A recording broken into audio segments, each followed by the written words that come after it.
Understanding your limits is the first step in advocating for yourself and ensuring your emotional and physical well being. Knowing what you can tolerate and what you cannot is essential for maintaining healthy relationships and a balanced life with a healthier mental mental health.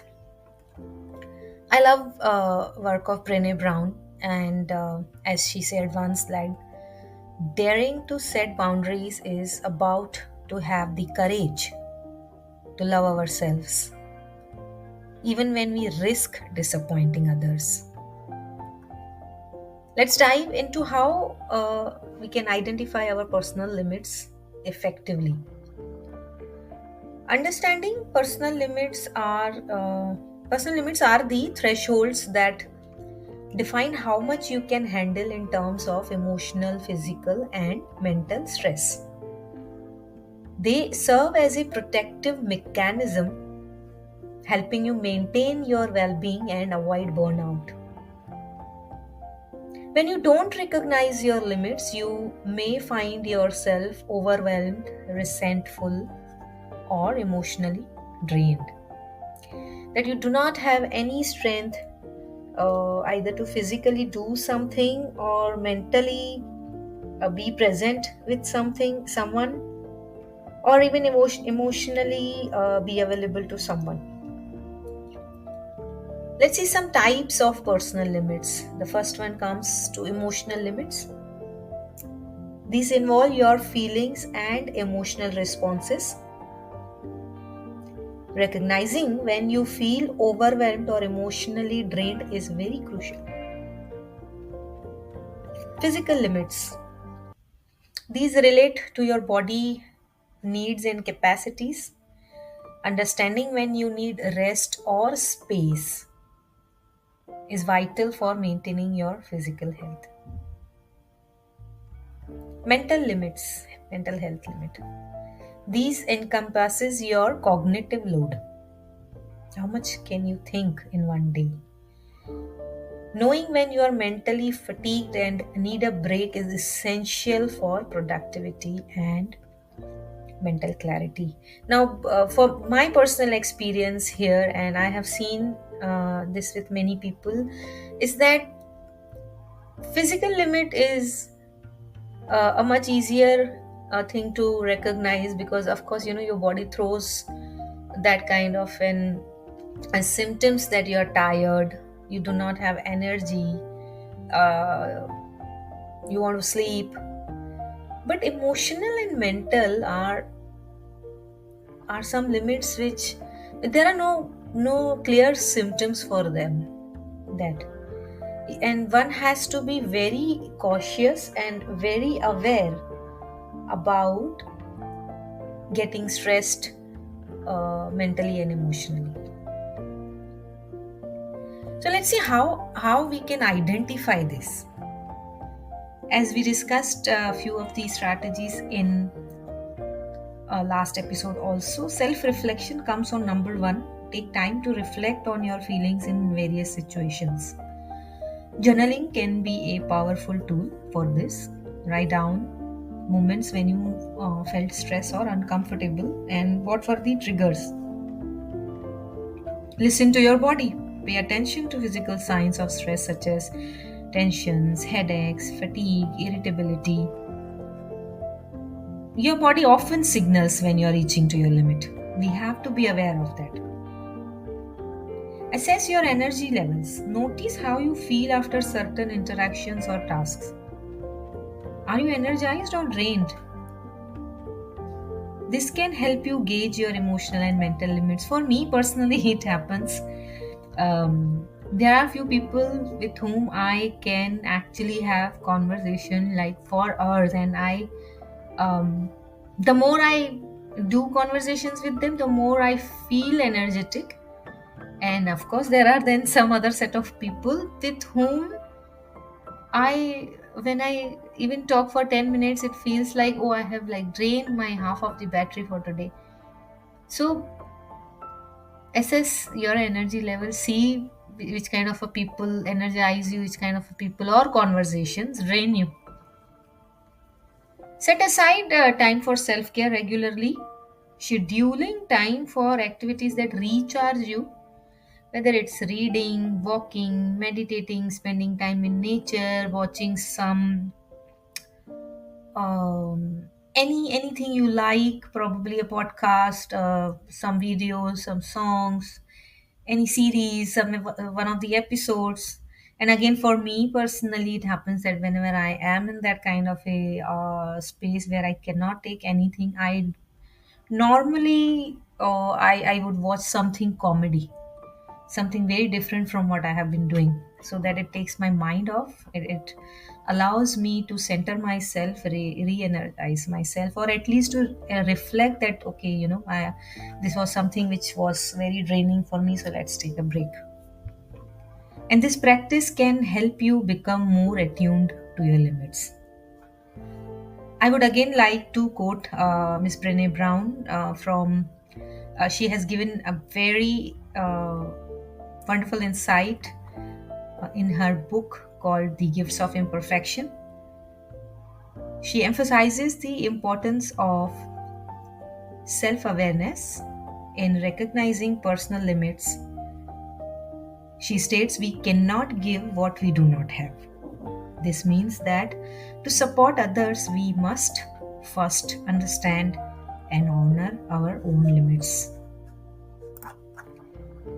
Let's see some more strategies for identifying personal limits. You can follow some from the previous episodes. Create a personal inventory. List your emotional, physical, and mental limits.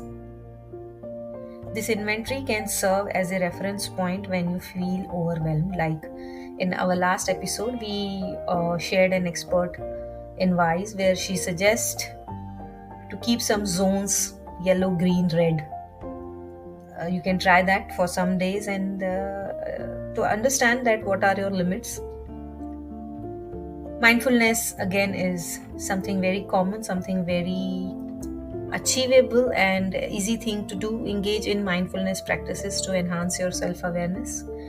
We have a separate episodes on mindfulness and self-awareness, how to enhance your self-awareness and how mindfulness can help you do that. Go ahead and listen to them. Techniques such as meditation or deep breathing can help you tune into your feelings and recognize when you are reaching your limits. Seek feedback. Sometimes others can see things we might overlook. Ask trusted family or family members for their perspective on how you handle stress and boundaries. We have sought feedback and support in many situations from our near and dear ones, and we have discussed in quite a few episodes, but this is something different. This is the feedback. You are asking them, how am I handling the stress? What do I do? What should I do and what should I not do?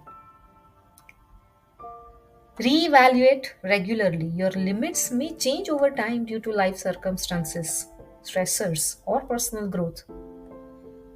If today you are able to give uh, a few hours in a week to your social gathering, to your friends, doesn't mean that even after 6 months you will be able to do that. You might have some other priorities, something may have added in your personal or professional life. Maybe you are on the path of self growth, self development. You are taking some courses, you are learning something new, and that requires more focus and effort and time. And you might have to cut down some time to meet your friends or family gatherings.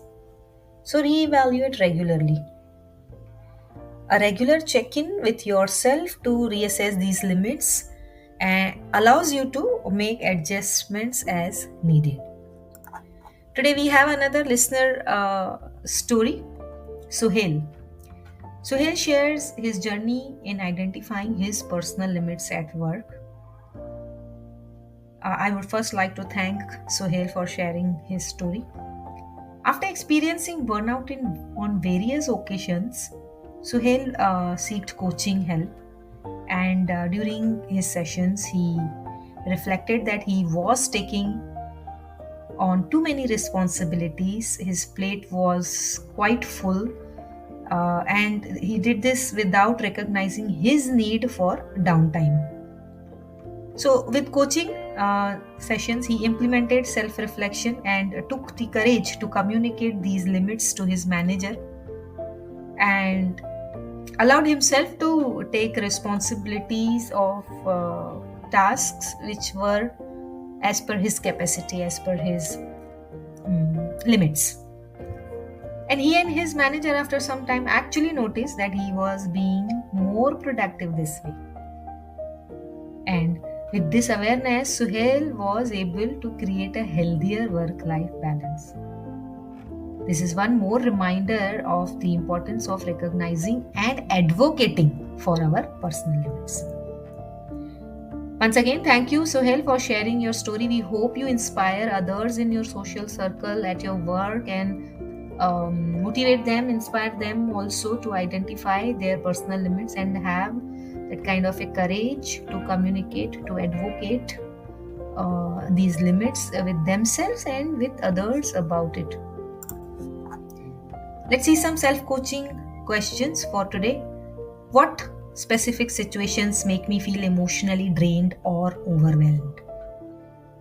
How do I physically react when I have reached my limits?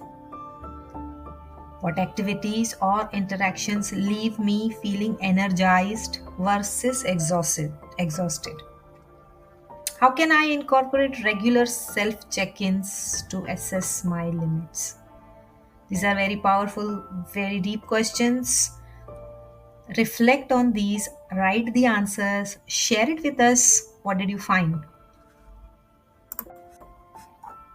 Identifying personal limits is a vital step in setting boundaries and protecting your well being. By understanding what you can handle, you empower yourself to communicate your needs effectively and maintain healthier relationships. Remember, acknowledging your limit is not a sign of weakness, it's a courageous act of self care. Thank you for joining us again in this week's theme of setting boundaries. And if you enjoyed this episode, like, comment, subscribe, and share it with someone you think they need to identify their personal limits. We want to hear your stories about identifying the limits and how did you communicate it to someone. Uh, and share your experiences with us for our next listener segment. I normally share the next topics in description or on my social page. Go and check out, and let's continue setting boundaries for healthier minds.